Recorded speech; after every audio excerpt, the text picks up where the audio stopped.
Well, hey, and welcome to another devotional dealing with biblical and theological FAQs. Today's question is, do Christians need to keep the Sabbath? I will admit it. We like to go out to eat as a family after church on Sundays. Is that wrong? I often will mow my lawn on Sunday afternoon. Is this sinful?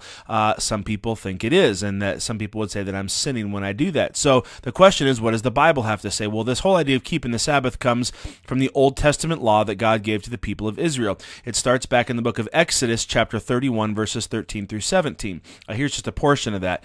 God says, the Israelites are to observe the Sabbath, celebrating it for generations as a lasting covenant. It will be a sign with the Israelites, for in 6 days the Lord made the heavens and the earth, and on the seventh day he rested. And so part of the Old Testament law that God gave to the people of Israel is they were supposed to rest on the seventh day. No work was allowed to happen. That was a mandated day of rest. So that was definitely part of the Old Testament law. But what about the New Testament? When you come to the New Testament, you discover that the Sabbath is not something that's actually talked about very much. One of the few places it's referenced is in the book of Colossians, chapter 2, verses 13 through 17. Here's what it says.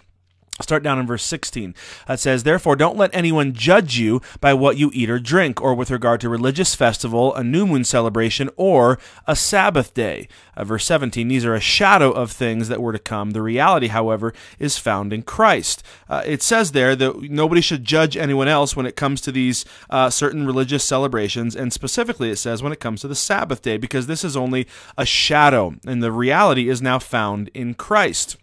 And so what it says there is, no, Christians shouldn't judge other Christians about keeping the Sabbath. And if you look up there, it says why in verses 14 and 15. It's because the Sabbath was part of the Old Testament law, the written code, which was canceled when it was nailed to the cross. And we are no longer held to the Old Testament law. You see, because as Christians, we understand that Jesus fulfilled the Old Testament law. Therefore, it's not applicable to us today. That's why we don't have to keep kosher, why we can eat pork and so forth, because the Old Testament law doesn't apply to us, and Sabbath keeping was part of that Old Testament law.